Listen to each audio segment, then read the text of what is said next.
What's going on, Capricorn? My name is Vince. Welcome to 7D Tarot. If you would like to schedule your own personal reading with me, all the info you need is in the description box below. Check out my wife's channel over at Empath Tarot. And if this message resonates, like, share, and subscribe. All right, let's dive right into your reading. We got the Three of Pentacles and the Three of Wands. Look at that synchronicity. That is exactly how your angels and guides communicate with you. And look at this, Judgment and the Eight of Pentacles. Because of free will, your angels and guides, they cannot pick up the phone and be like, do this, do that, right? But what do? Hints, clues, synchronicities. What did they do right here? Right now, they're letting you know there is a third party that's going to help your manifestations from coming to fruition. Maybe this third party is going to help you get a promotion, bonus, start a business, or maybe this third party is going to refer you to someone special that is going to, connect you on a romantic level, right? Indirectly or directly. For example, when I met my wife, Alicia, a third party both invited us to a birthday party. We indirectly met there, right? And this is the exact same thing here. But in this case, I feel like it has something to do with your finances. I see a mentor, someone that's going to come into your life and try to show you how to improve your financial situation, or you're going to get a major download from spirit telling you to go somewhere at a certain time, and you're going to meet this person. Very, very interesting. Your angels and guides, the who, what, when, where, how, we do not have control of. That's all up to them, right? When they set it up, divine timing, when that download comes. But you have to, what you do have control over, and what our job is to be in the receiving mode, to A, pick up on this message, and B, make sure we capitalize on it, right?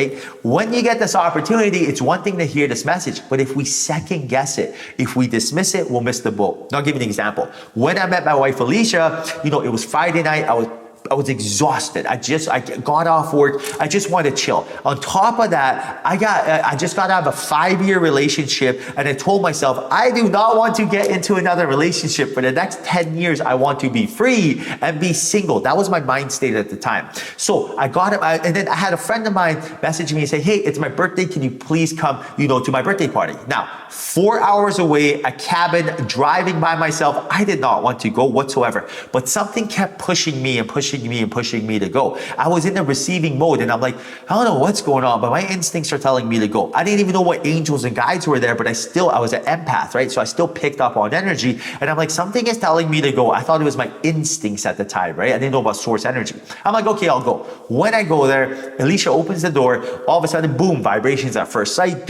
I felt her vibrations. 14 years later, we're here. Had I not listened to my angels and guides, had I not been aware of the energy that I was feeling, I would not have gone. I would not have met the love of my life. I would not be here right now giving you these readings, because Alicia 14 years ago told me about spirit. I had no idea. So right now, what that being in that receiving mode is the most important part, Capricorn, and understanding the abundance that you seek, whether it's romantic or financial, the third party that's here to help you directly or indirectly meet, it all comes from you putting yourself in a position to see the opportunity and capitalize on it. More importantly, capitalize on it.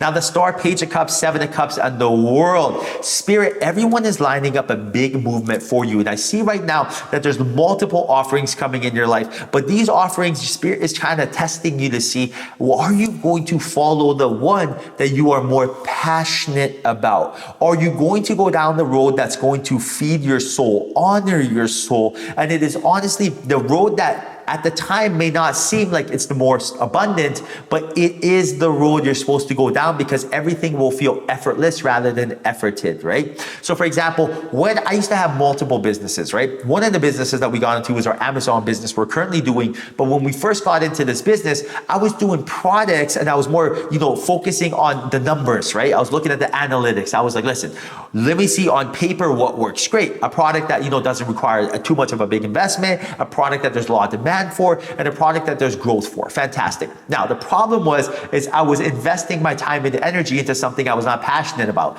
I did not care about the product whatsoever, but I still did it, and it did not work. No matter how hard I tried, they weren't a smash hit. Then I pivoted and started doing things I was passionate about. For example, pet supplements. I own nestedpets.com. Nested Pets. We sell on Amazon.com. Just crushing it, right? So by using Nested Pets, by doing something I'm passionate about, by selling a product that actually I was passionate about and loved, helping dogs with pet supplements, all of a sudden, now the energy I'm putting into it is paying back dividends. Everything is flowing. And that's what's going on. It's like Spirit's telling you right now, when these multiple offerings come. There may be multiple offerings in love or financial. In this case, say if it's love, for example, it might be someone who makes a ton of money, but they are, not the most, spiritual. And then you might meet someone who's very spiritual, but that doesn't make a ton of money. And one of these two, or you might meet someone that has both, but you have to pick the one that really honors your soul, that makes you feel right. Because, for example, say if you pick the person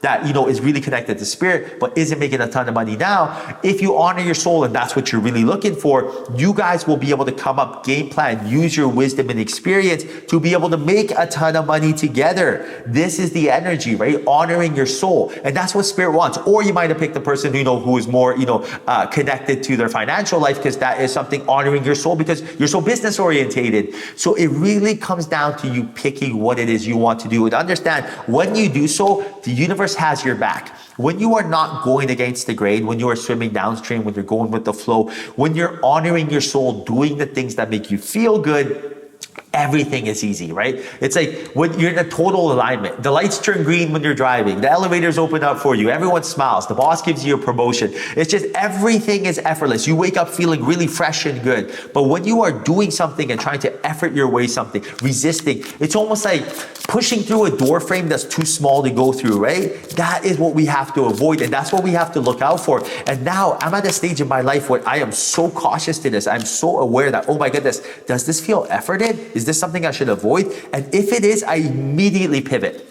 Say if I'm going for a walk, and this is a silly example, and there's two roads to go, and I feel like one road is easier, but is efforted. I'm like, I don't know if I should go through there. But even the other road seems harder, but it feels like it's just calling me. I'm just going to go that way. I'm going to go the way that is calling me. I'm going to listen to my intuition, and listening to your intuition you'll never fail from that. Now, Page of Pentacles, the Hermit, Five of Cups, Four of Pentacles. Very interesting energy here right now. I also do see here that you have to let go of the old way of thinking. And the old way of thinking is just a way of thinking that's not paying dividends. Old school is the best school, but just the way of thinking of doing the same old, expecting a different result when it comes to your finances, in order to Page of Pentacles, bring in the opportunities that you seek. So it means being optimistic, being enthusiastic, trying new things, welcoming change, basically.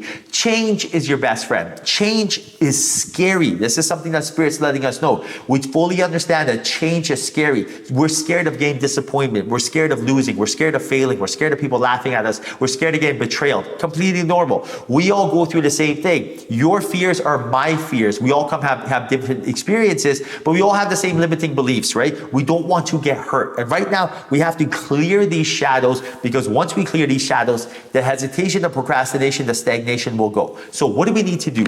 Right now, you fear change because your ego is telling you change is scary, change is bad. Completely normal. But you should be welcoming change, because look at it from this perception. It's all perception, right?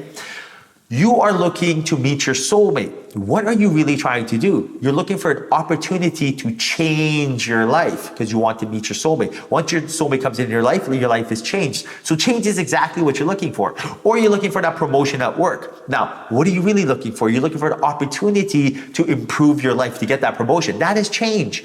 Change is your best friend. So the next time change happens, welcome it, don't fear it, right? The next time something goes wrong or doesn't go according to plan, welcome it. I'll give you an example. You're in a restaurant, you always order combo A. When you order it, they're like, we're out of combo A. Rather than that change scare you, be like, oh, that sucks. Tell yourself, wow, what a great time for me to try something new. When you do this, when there's no resistance there, you're telling Spirit, I know how to play this game on planet Earth. Capricorn, you are putting a green light above your head, telling Spirit, bring in more opportunities to me. And that's when you'll see that you're starting to plant the seeds. That's when you'll see that everything you're looking for comes to you effortlessly. Seven of Pentacles. Next to that, you have the Seven of Swords. Spirit's telling you, if you want that change, make sure it's strategic change. Make sure you plan for it. Make sure you have a game plan of what you're looking for in your life. And make sure that not only Are you receptive to it? But also make sure that you're taking the leap of faith when it presents itself. Because right now, with that Fool, Spirit's telling me that it's one thing for the opportunity to manifest, but it's another thing for you to capitalize on it, right? Say, for example, you always want to date someone, and then finally, you're in a coffee shop, someone is talking to you, telling you,